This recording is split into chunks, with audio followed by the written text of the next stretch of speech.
Tony Robbins is a powerhouse in the personal development world, self-improvement, all things like that.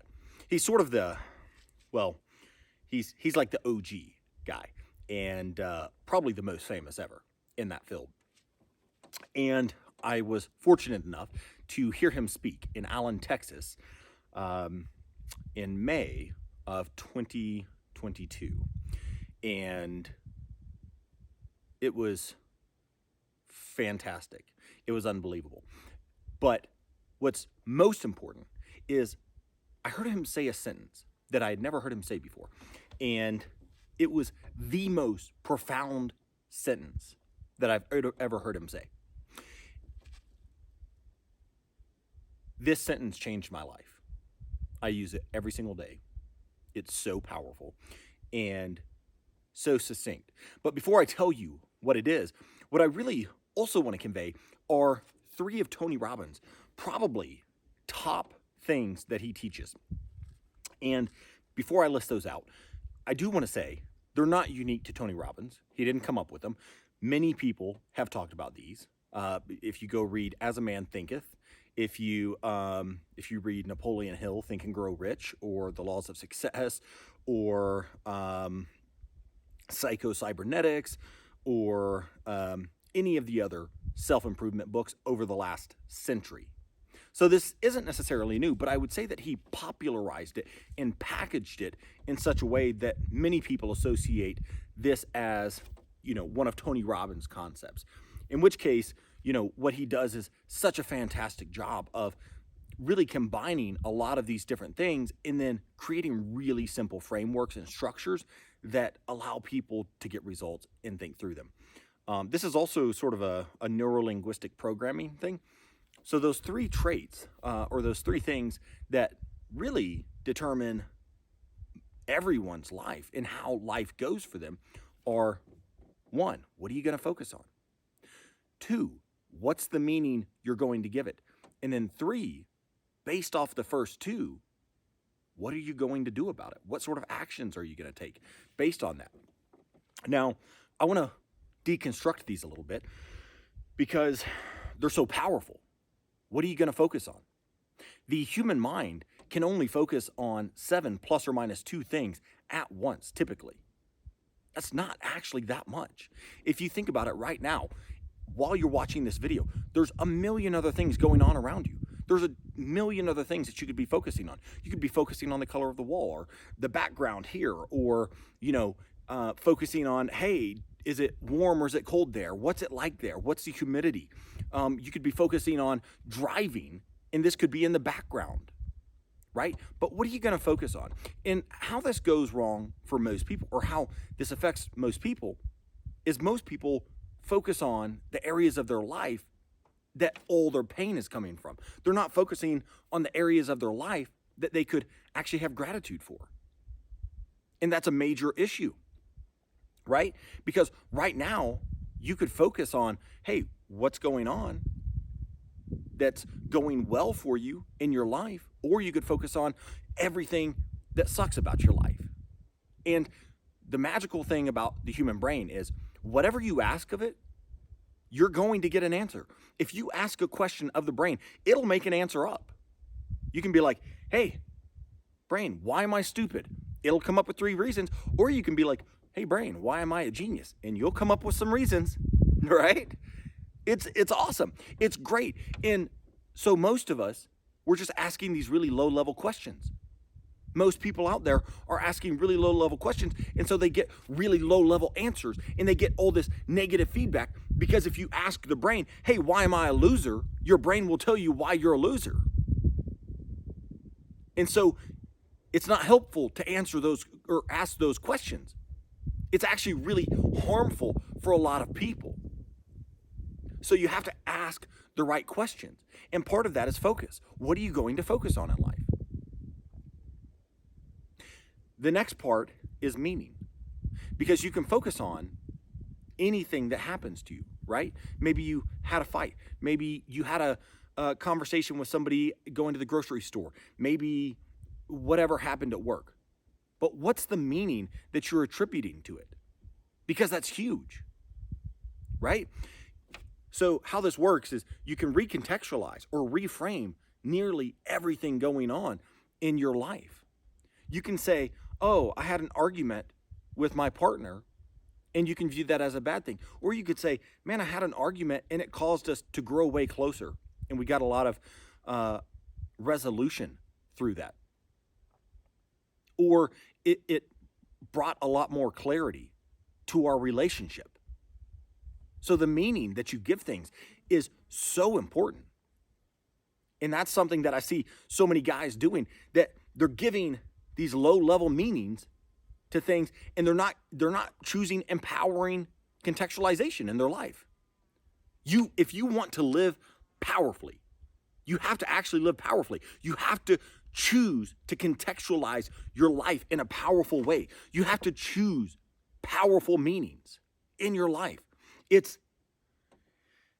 Man, guys, this is so fundamental. Like, this is so fundamental to living just a great life, living the best life out there. And if you're unable to choose empowering meanings, it's so difficult. Because you can always choose to give something an empowering meaning. Maybe you get in a car accident. Well, you can make that the end of the world. You can flip out. You can throw a temper tantrum. Or you could say, man, thank God. Like, you don't know what's going to happen in the future. I remember listening to this story about this guy. He got a call from somebody saying, hey, I have a really bad feeling about you hopping on this flight. And of course, the flight was on September 11th. They said, hey, take another flight. It's only an hour later. Just take that flight instead. And he did. He listened to him. That flight that he would have gotten on, yeah, they were gone. And so we have no idea much of the time. But the meaning that we give things is so important. So maybe you're in a car accident and you say, man, thank God. You can give that an empowering meaning. Maybe if I hadn't been there, then I might have been on the other side of town and been involved in something way worse. So we find that we can give empowering meanings to all sorts of things. And we can learn from all of those things. And then lastly, the third thing that he talks about the most is, what are you going to do about it? Because now that you choose to focus on empowering things, and then you choose to give them empowering meanings, are you going to take powerful actions? Like, what are you going to do about these things in your life? And what happens to most people, or so many people, is they focus on all the wrong things, and then they give them empowering meanings. They say the world's out to get me, and they focus on how they can't ever get things right. And then because they can't do that, then they choose to not even try to level their life up.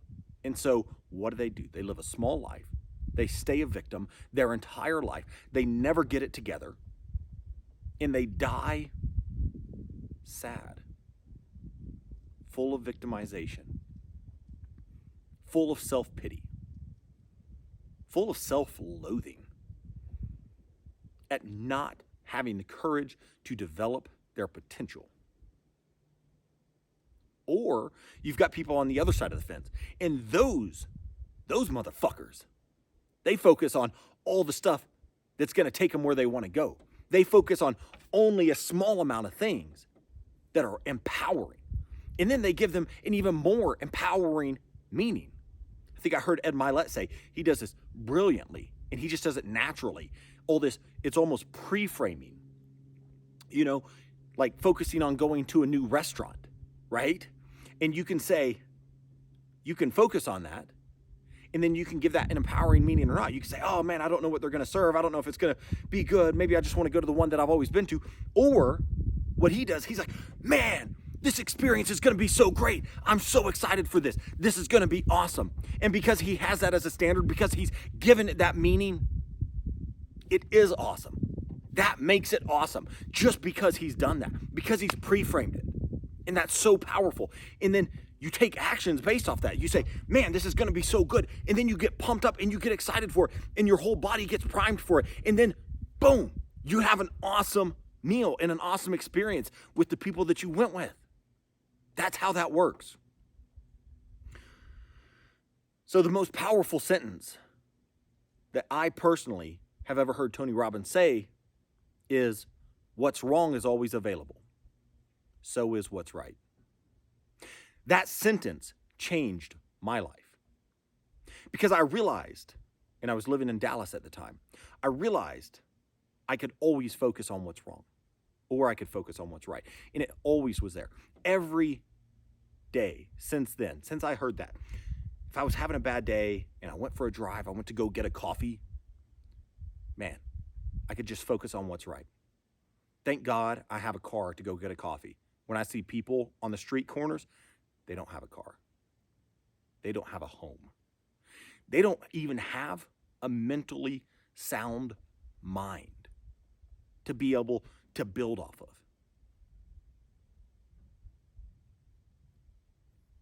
But I do. And if you're watching this, you probably do too. So what's wrong is always available, but so is what's right. And if you let it, that sentence can change your life. Rather than going in to work or your business or whatever it is and having a bad attitude and focusing on what's wrong, you can focus on what's right. You can give it an empowering meaning. If shit hits the fan, it's like, great. This is another opportunity to get better, for me to fix things, for me to make my business better, for me to do better in my job, whatever it may be. It's an opportunity. It's not an obstacle. Or maybe it is an obstacle, but the obstacle is the opportunity. It's another chance to grow and another chance to show up. Try it. Try this, and I promise you, it can change your life. Just do it repeatedly, over and over and over again. And before you know it, anytime something goes wrong, you'll automatically be searching and saying, hey, what's wrong is always available, but so is what's right. Doesn't matter where you're at in life, what's right is always available. Be great, everyone.